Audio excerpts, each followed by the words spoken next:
Hello everyone, welcome back to my channel. आज का हमारा टॉपिक होने वाला है change the name of limited liability partnership.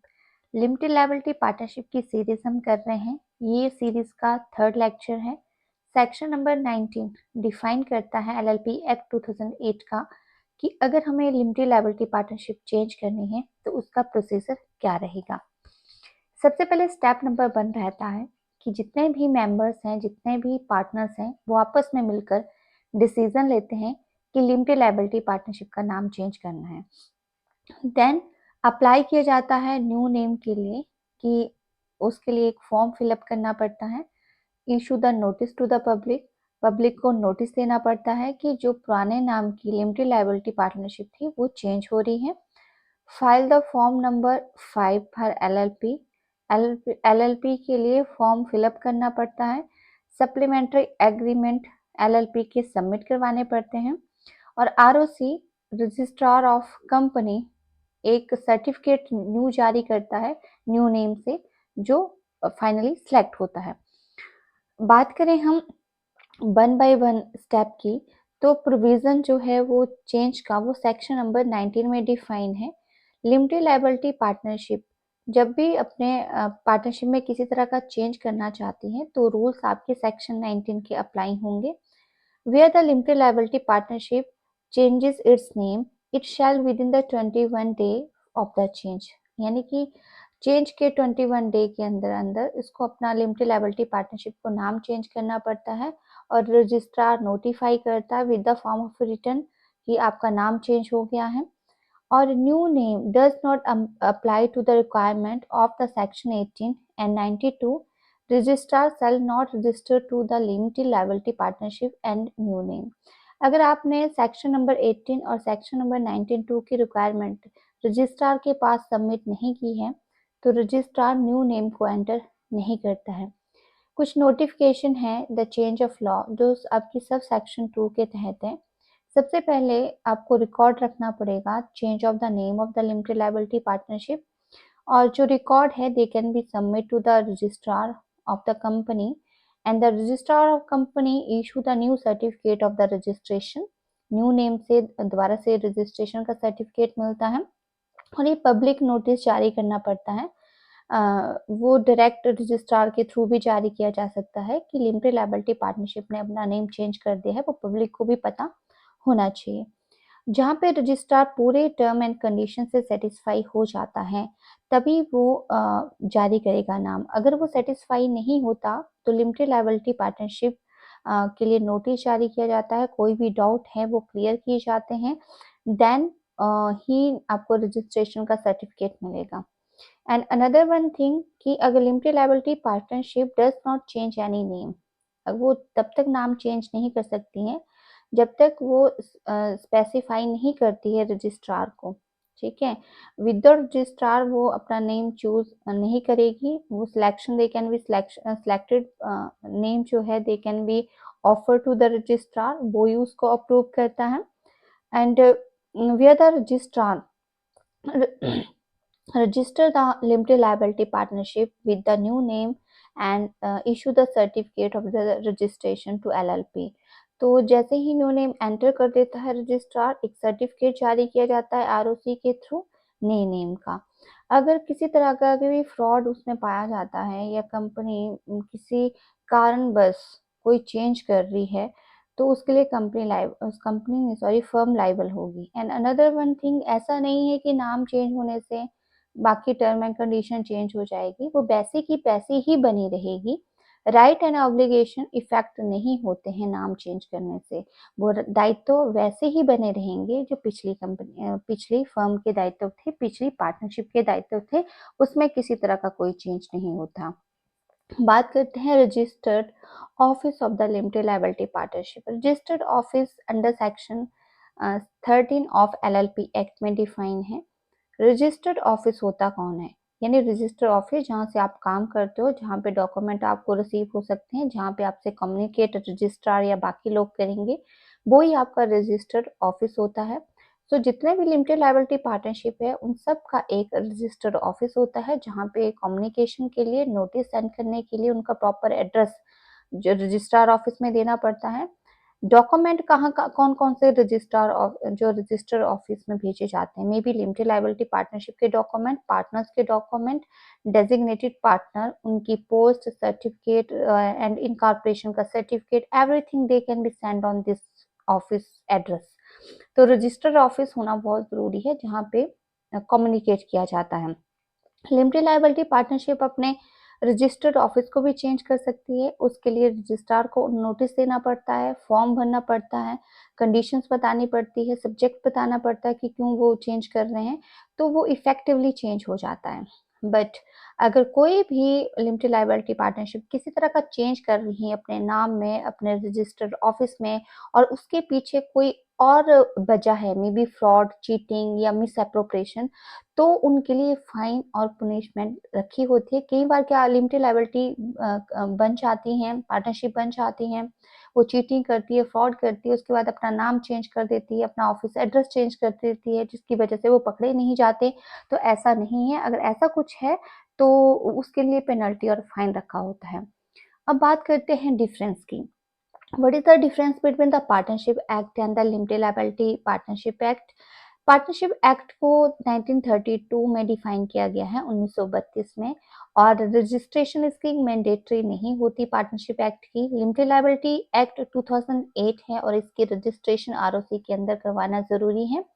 Partnership में पार्टनरशिप डीड बनती है एंड रिटन एग्रीमेंट होता है, लेकिन वो ऑरली भी होता है, एसेंशियल्स नहीं है। लेकिन लिमिटेड लायबिलिटी पार्टनरशिप में रिटन डॉक्यूमेंट एसेंशियल्स होता है। पार्टनरशिप एक्ट में लायबिलिटी पार्टनर्स की अनलिमिटेड रहती है। अनलिमिटेड मतलब उनकी पर्सनल प्रॉपर्टी की भी लायबिलिटी बन जाती है, जबकि लिमिटेड लायबिलिटी पार्टनरशिप में पार्टनर की लायबिलिटी लिमिटेड रहती है। पार्टनरशिप एक्ट में सेपरेट लीगल एंटिटी कॉन्सेप्ट नहीं होता, यानी कि पार्टनर जो है वो बिजनेस का ही पार्ट माने जाते हैं, वो सेपरेट नहीं होते। जबकि लिमिटेड एलएलपी में सेपरेट लीगल एंटिटी कॉन्सेप्ट होता है। किसी की डेथ होने पे, रिटायरमेंट होने पे एलएलपी में किसी तरह का प्रभाव नहीं पड़ता। पार्टनरशिप के मेंबर्स की बात करें तो मिनिमम 2 मेंबर और maximum 100 as per the company act 2013, other business में 20, बैंकिंग में 10। एंड लिमिटेड लायबिलिटी पार्टनरशिप की बात करें तो इसमें मिनिमम 2 एंड मैक्सिमम कोई लिमिट नहीं होती है। पार्टनरशिप एक्ट को रजिस्टर करवाना ज़रूरी नहीं है, यानी रजिस्ट्रेशन पार्टनरशिप की करवाना ज़रूरी नहीं है, जबकि लिमिटेड लायबिलिटी पार्टनरशिप में इनकॉर्पोरेशन मैंडेटरी होता है एज पर द एक्ट। अगर डॉक्यूमेंट की बात करें तो जो पार्टनरशिप के डॉक्यूमेंट है वो रजिस्ट्रार ऑफ फर्म के पास सबमिट करवाए जाते हैं, जबकि पार्टनरशिप लिमिटेड लायबिलिटी पार्टनरशिप के डॉक्यूमेंट आरओसी के पास सबमिट करवाए जाते हैं। एंड डेथ ऑफ पार्टनर्स की बात करते हैं कि पार्टनरशिप एक्ट में अगर डेथ हो जाती है किसी पार्टनर्स की, तो यहाँ पे मतलब फर्म जो है वो पार्टनरशिप जो है फर्म की वो खत्म हो जाती है, डिसोल्यूशन ऑफ पार्टनरशिप हो जाता है। लेकिन लिमिटेड लायबिलिटी पार्टनरशिप में परपेचुअल सक्सेशन होता है, वो किसी तरह का उसमें कोई प्रभाव नहीं पड़ता है। प्रॉपर्टी की बात करें तो प्रॉपर्टी पार्टनरशिप अपने नाम पे नहीं रख सकती, हेल्प नहीं कर सकती, लेकिन एलएलपी के नाम पे प्रॉपर्टी जो है वो रख सकते हैं। नेक्स्ट हम बात करते हैं पार्टनरशिप एक्ट की, कि पार्टनरशिप एक्ट में किसी तरह के डेजिग्नेटेड पार्टनर नहीं होते, जबकि लिमिटेड लायबिलिटी पार्टनरशिप में 2 डेजिग्नेटेड पार्टनर होते हैं। उनमें से एक भारत का होना चाहिए, यानी रेजिडेंट ऑफ इंडिया होना चाहिए। लायबिलिटी ऑफ स्टैट्यूटरी कंप्लायंस, तो all partner liable to statutory compliance under the partnership act. हाँ, मतलब जितने भी पार्टनरशिप में पार्टनर्स हैं वो उसके लिए स्टैट्यूटरी कंप्लायंस के लिए लायबल होते हैं, जबकि एलएलपी में ओनली डेजिग्नेटेड पार्टनर ही लायबल होते हैं। बिजनेस विद द पार्टनर्स, तो partner can not be enter into business with the firm through he can give to loan to the firm.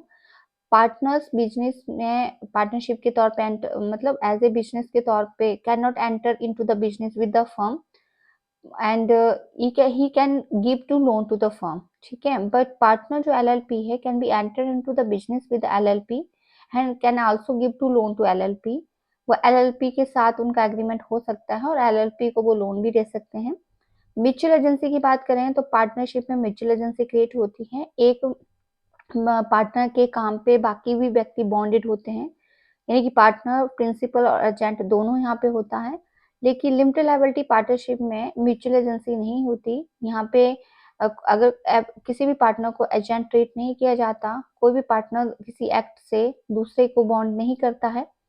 Common seal की बात करें तो पार्टनरशिप फर्म में कोई प्रोविजन नहीं है कॉमन सील का, जबकि लिमिटेड लायबिलिटी पार्टनरशिप में एक कॉमन सील का प्रोविजन होता है, सिग्नेचर का प्रोविजन है। पब्लिक नोटिस की बात करें, जो व्यक्ति रिटायर होता है उसके लिए पब्लिक नोटिस जारी करना ज़रूरी है पार्टनरशिप एक्ट 1932 में। जबकि एलएलपी में इस तरह का नोटिस की देने की कोई प्रोविजंस नहीं है कि कोई व्यक्ति डेथ हो रहा है, रिटायर हो रहा है, उसकी कोई नोटिफिकेशन पब्लिक को जारी करनी है, ज़रूरी नहीं होता।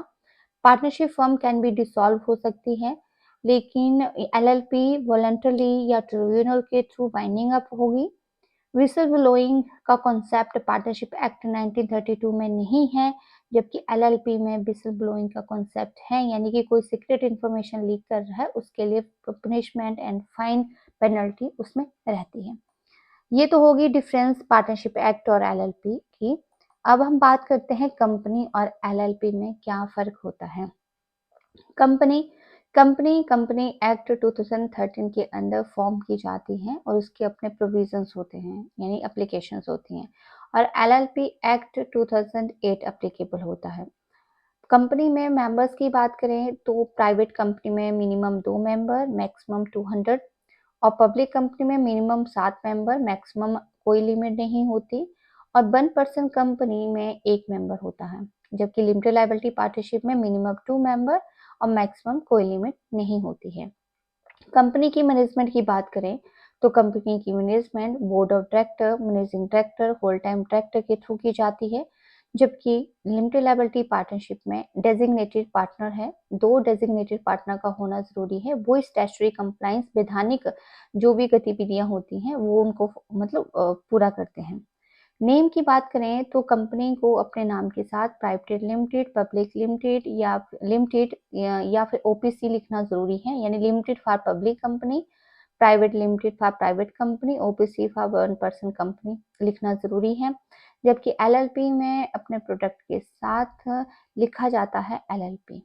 डॉक्यूमेंट की बात करें तो कंपनी के लिए article of association, memorandum of association, ये डॉक्यूमेंट प्रिपेयर करना ज़रूरी है एंड आर्टिकल्स प्रिपेयर करना ज़रूरी है।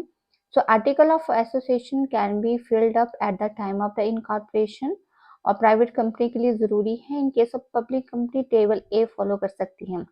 और एलएलपी की बात करें तो लिमिटेड लायबिलिटी एग्रीमेंट्स में एक एग्रीमेंट क्रिएट किया जाता है, उस एग्रीमेंट को फॉलो करना पड़ता है। अगर एग्रीमेंट नहीं है तो schedule number 1 of the LLP act वो फॉलो करना पड़ता है। मैनेजरियल रेम्यूनरेशन की बात करें तो कंपनी में रिस्ट्रिक्शन होती है रेम्यूनरेशन देने की कि मैनेजर को कितना रेम्यूनरेशन देना है। तो लेकिन वो रिस्ट्रिक्शन एलएलपी में नहीं होती कि कितनी जो है वो रेम्यूनरेशन दिया जाएगा, वो रिस्ट्रिक्शन एलएलपी में नहीं है। कंपनी की बात करें तो कंपनी में ऑडिट करवाना कंपल्सरी होता है as per the company act 2013, जबकि एलएलपी में कंपल्सरी नहीं है। एलएलपी तभी ऑडिट करवाएगी जब उसका profit more than 25 lakh and turnover more than 40 lakh होगी, वो तभी ऑडिट करवाएगी। Notice of the retirement, so company में जो है notice of change of director का देना पड़ता है, जबकि एलएलपी में पार्टनर जो रिजाइन करते हैं उसके लिए आरओसी को नोटिस देना पड़ता है। इश्यू ऑफ शेयर्स की बात करें तो कंपनी शेयर्स, डिवेंचर्स डॉक्यूमेंट जारी करती हैं, शेयर सर्टिफिकेट जारी करती हैं, लेकिन एलएलपी में शेयर सर्टिफिकेट या फिर अदर्स चीज़ें, transfer of the share, transmission of shares नहीं होता। मीटिंग की बात करें तो कंपनी में बोर्ड मीटिंग, जनरल मीटिंग करवाना ज़रूरी है, जबकि इस तरह के प्रोविज़न लिमिटेड लायबिलिटी पार्टनरशिप में नहीं होते। रजिस्ट्रेशन ऑफ द चार्जेस की बात करें तो charges are required to be registered and वहाँ पे एलएलपी में किसी तरह के रजिस्ट्रेशन के चार्जेस नहीं होते हैं। रिस्ट्रिक्शंस की बात करें तो there is a restriction of the board regarding the some special contract करने के लिए कुछ रिस्ट्रिक्शन है, जिसमें कि डायरेक्टर या फिर इन्वेस्टमेंट, लोन, गारंटी इस तरह के हो सकती हैं, लेकिन पार्टनर फ्री रहता है किसी तरह का कॉन्ट्रैक्ट करने के लिए।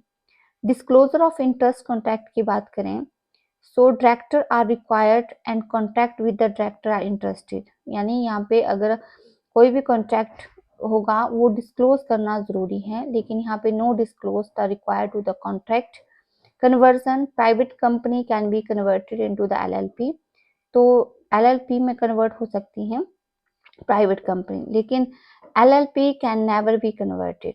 ठीक है, एलएलपी कन्वर्ट नहीं होगी।